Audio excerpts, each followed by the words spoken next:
Joint work with Dan Friedman, and today I'll be talking about some novel miniKanren synthesis tasks. So, one of the real arresting examples of miniKanren was quine generation and program synthesis more generally. When folk have seen the little expression that queries for the interpreter for a quine, toss it through miniKanren, and you get back out an answer, and the fact that it happens so quickly, and the fact that we can ask for more answers later, seems kind of mind-blowingly cool. And while sometimes there are places where quines themselves show up and are useful in research applications, these tend to be closer towards security or more theoretical work in recursion theory. Generally, this has been grabbing because it's neat. Because it's maybe indicative of some larger interesting questions, maybe because it's just a fun thing to play with, and other times and places because it's maybe considered art. But another thing that these have done is they've acted as kind of a flag or a milestone. Not that it's useful in and of themselves, especially, but because it's indicative of the other sorts of things that miniKanren can do, and people who've seen this example have taken off and said, oh, well, if you can do that, well, you can do something else too. And we've seen a bunch of different neat examples that have come out as a result. My analogy was that the AI community hasn't been building automated chess solvers because there's a shortage of people to play chess. It's because this is supposed to be indicative of some larger efforts or more general notions. And it's in that same vein that we're presenting the results that we've come up with today. We're hoping that these will also simultaneously inspire those same kinds of applications. It happened to be that when we got started with this, some of these things were stuff we didn't know miniKanren would be able to do, and others of them were things that we really didn't even know how to formulate in miniKanren until we got going with it. So I'll say that I think this is cool as all get out, but even if you're not swayed by that, we never got the moon colonies, but we did end up getting Velcro and microwaves. And so even if you're not wowed by the quines themselves or the related stuff I'm going to talk to you about, imagine if you can scale this to something that you might then want to apply later. And that's basically the slides. So one of the key tools in the toolbox that we use in the examples from this paper is a mirrored relational interpreter. I think most everyone here will have seen the relational interpreter example. We've seen a couple of talks that have described that. And so I'll just give you the overview and some of the differences. Rather than our usual minimal scheme forms and eval and quote, we instead have the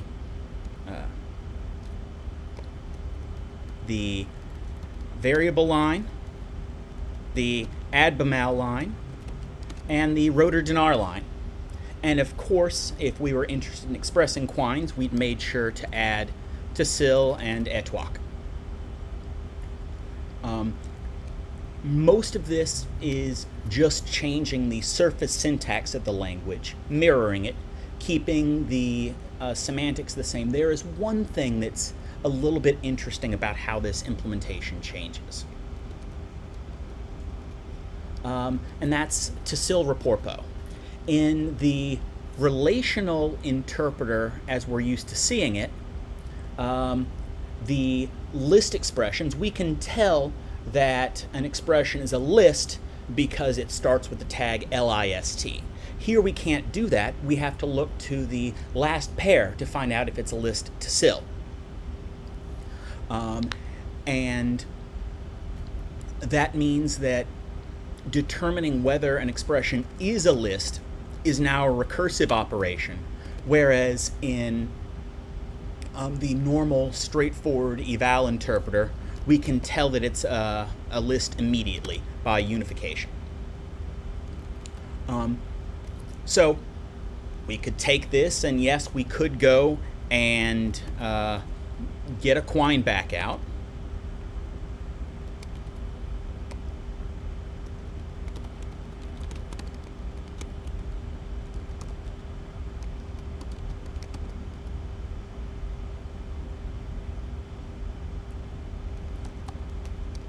Takes a little bit longer, but sure enough, we do get it. Now, this doesn't look as nice and concise as the one we're used to seeing, and that's partly because we don't get the reader macros that we're used to having. But this should be, if you expand out the reader macros, the one you know and love, pretty familiar. But that's not what I came to tell you about. That's already pretty well done, and the fact that you can get quines in a different language isn't really necessarily too exciting. But what is neat, now that we've got interpreters for programs in 2 languages, we can ask some other questions that we hadn't been able to ask before. For instance, there's a thing called a polyglot program. Polyglot programs are programs, listings, that are valid in more than one language. We happen to have 2 languages on our hands, so let's go find out. Run 1Q. Is there a program Q with 2 answers where evalo QA and leveo QB? So is there a single program that we can write in the language of both interpreters and get an answer back out? Sure. Okay. Quote etoile. It's not super exciting, but miniKanren is, as we know, notoriously sassy.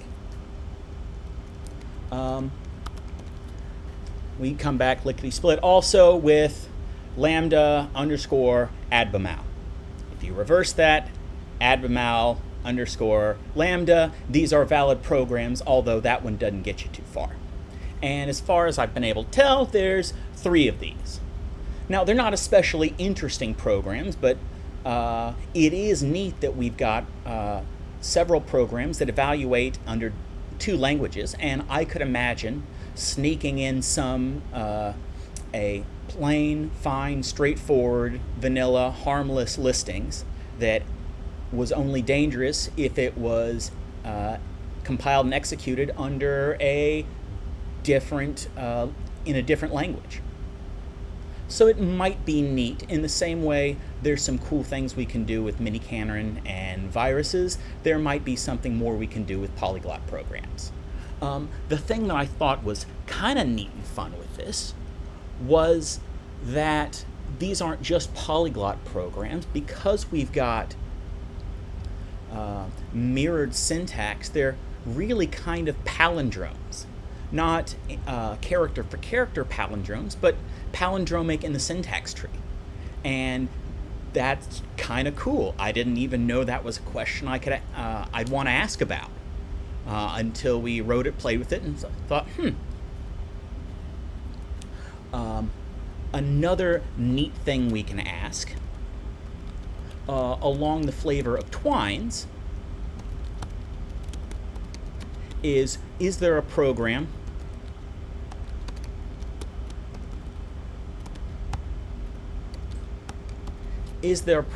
Q that evaluates to P so that when we evaluate P in the mirrored language interpreter, we get back Q? Sure enough. And that's not, again, super exciting, but they get more interesting as you go. And I'm not going to belabor the listings because the full listings are in our paper. What I did find interesting, though, is check out what happens if you rearrange these two. If first we ask for eval,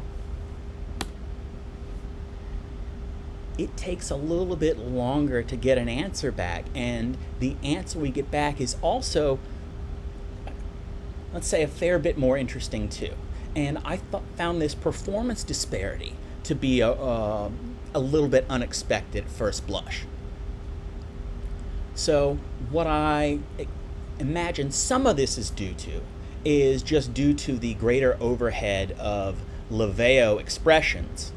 Some of that due to the additional work it takes to find and generate a list. But in point of fact, this query will come back and get us an answer. We'll go to the next one and come back after this one's done baking. So the next thing that I wanted to show off is, and this was something that we hadn't really come up with before. There we go. Okay, so these programs where you have evaluate one into the next in another language, into the next in another language, into the next in another language, the general notion of these is called a quine relay. And so with two languages, two interpreters, we can do 2-cycle quine relays. And we haven't done the Thrine equivalent of the quine relay, but I think it'd be fun to do and see how far these end up going. So, the one that I wanted to go to.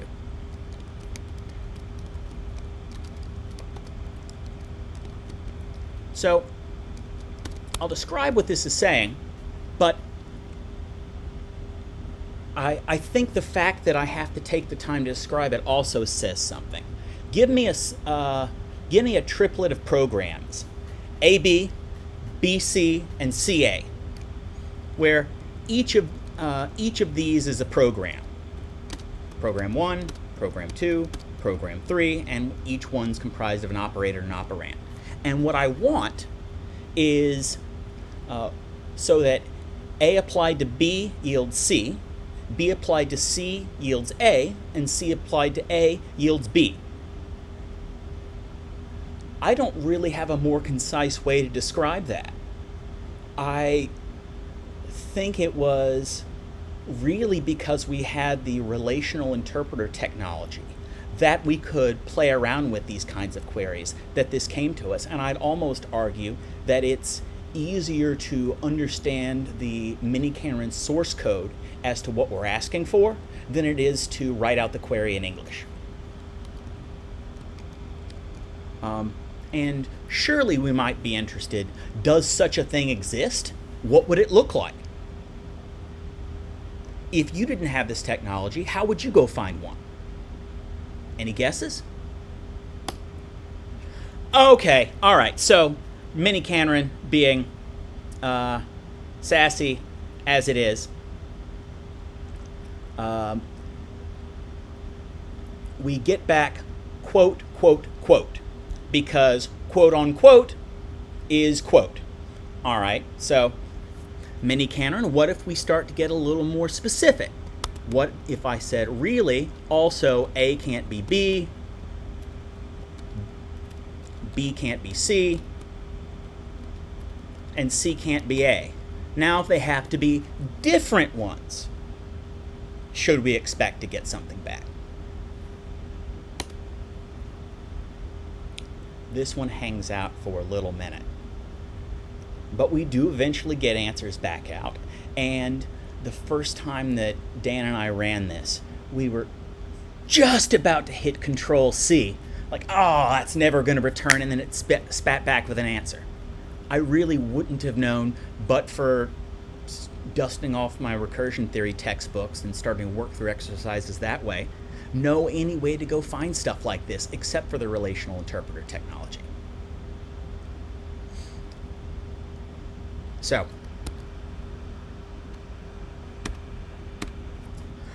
I don't mean to suggest that this is revolutionary or groundbreaking in and of itself. Somebody else wrote up a 128 language quine relay cycle, and that is impressive as all get out. And it takes I don't know how to fathom what it takes to make something like this by hand. The code golf community currently has a 292 language polyglot quine or polyglot program. That's a program valid in 292 different languages. Don't know what it does in them. Imagine it doesn't do a whole lot interesting in all of them, but the point is getting 2-3 cycle programs of quine relays or polyglots isn't in and of itself groundbreaking, but these folk took hours. This took a long time to tediously by hand put this together. The polyglot program here was the work of scores of folk over, I think, a goodly number of years. We were able to get started on it and let miniKanren do the work. And there's something kind of fun about that.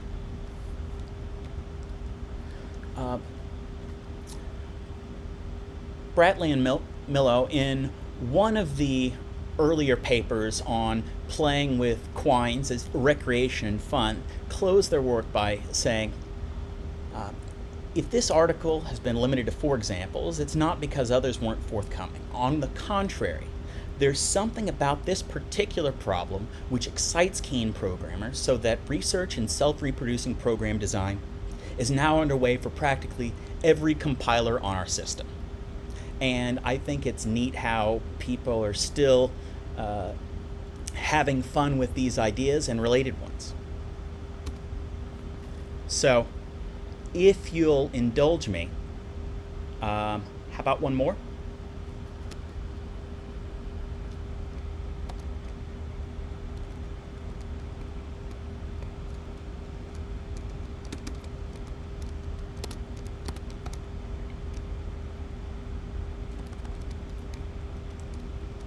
So, I'd like to point out what I've got here is a miniKanren relation.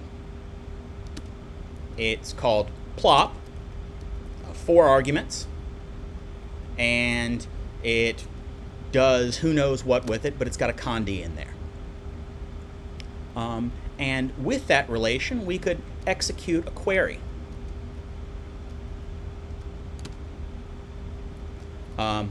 This query runs plop on 4 arguments. And that 4th argument there looks mighty suspicious, doesn't it? That is a data structure. It's a plain old ordinary data structure with not a whole lot going on. The only thing that seemed interesting about that data structure was that this invocation of plop here only has 3 arguments. But sure, we could find out what happens when we run it and evaluate it. We get back a list of 1 answer. In that list is a 2 list of data structures, that same relation, and that same query. What we've got here is a miniKanren quine, not the kind you're used to, but a quine written in miniKanren. We couldn't resist playing this game too. So, if you're interested more on this, the paper has these examples and then some. The paper also has a link to the source code, which you can also find at this URL. Thank you all very much.